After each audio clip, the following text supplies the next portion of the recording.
እንደምን አላችሁ ልጆች? ከህፃናት ሰንበት ትምህርት ክፍል ወደ ቤቴ ኑ በሚል ርዕስ አዲስና ጣፋጭ ታሪክ ይዘንላችሁ መጥተናል።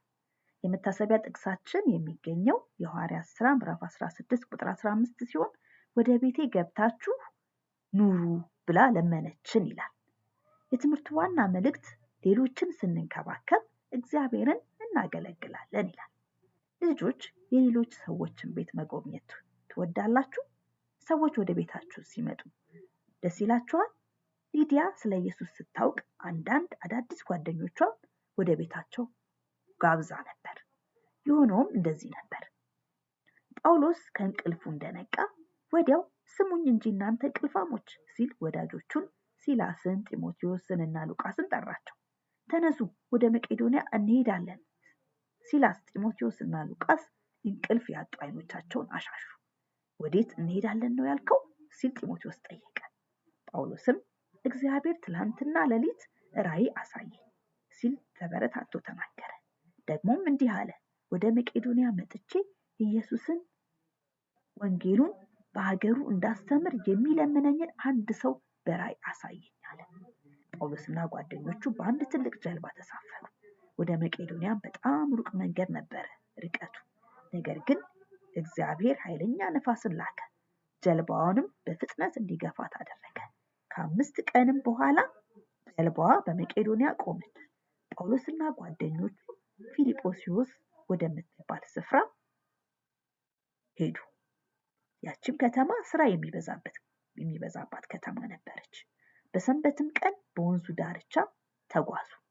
አንዳንድ ሰዎችም በየሰንበቱ ከወንዙ ዳር ይሰበሰቡና አብረው ይጸልዩ እንደነበር ሰምተው ስለነበር ነው። ሲሄዱ በህብረት የነበሩ ሴቶችን ተመለከቱ። በዚያን ጊዜ ብዙ ሰዎች ሴቶች ምንም አስፈላጊ እንደሆኑ አያስቡም ነበር። ጳውሎስ ግን የተሻለ ነገርን ያውቅ ነበር። ምክንያቱም ኢየሱስ ሁሉንም ሰው ማለትም ወንዶችንም ሴቶችንም እንደሚወድ ያውቅ ነበር።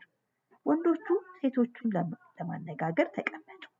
ሴቶቹም ጳውሎስና ጓደኞቹ የሚነግሯቸውን ሲሰሙ በጣም ተደሰቱ። ሴቶቹም አስቀድመው አምነው የሰማይን አምላክ ያመልኩ ነበር። አሁን ግን ስለ አምላክ ልጅ ስለ ኢየሱስ ተማሩ። ሴቶቹም የሰሙትን ድንቅ መልእክት ተረድተው አመኑ። ከእነሱም መካከል ሊዲያ መጠመቅ እፈልጋለሁ አለችና ጮክ ብላ ተናገረች። ደግሞም እና ከዚያ ወዲያ ቤቴ ሄጄ ይህን መልካም ዜና ሁሉ ለቤተሰቦቼ መናገር እፈልጋለሁ አለች። ስለዚህም እሷና ቤተሰቧ ተጠመቁ። ሊዲያ ሀብታም ነጋዴ ሴት ነበረች።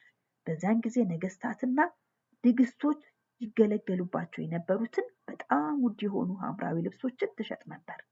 በፊልጶስዮስ እያስተማራችሁ መጥታችሁ በቤቴ መቆየት ትፈልጋላችሁ ስትል ሊዲያ ጳውሎስንና ጓደኞችን ጠየቀቻቸው። ጳውሎስ፣ ጢሞቴዎስ፣ ሲላስና ሉቃስ ወደ ሀገሯ መጥተው ለሕዝቧ ስለ ኢየሱስ በመንገር እግዚአብሔርን እንደሚያገለግሉ ሊዲያ ታውቅ ነበር። ሊዲያም ጳውሎስና ጓደኞቹን በዚያ በነበሩት ጊዜ በመንከባከብ አምላኳን ለማገልገል ፈለገች።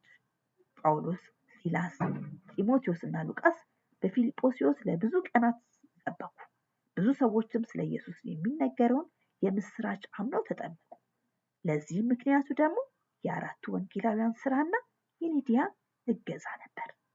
ልጆች እኛም እንደዚህ የእግዚአብሔርን ስራ ማገዝ እንድንችል እግዚአብሔር ይርዳን። ጌታ ይባርክ።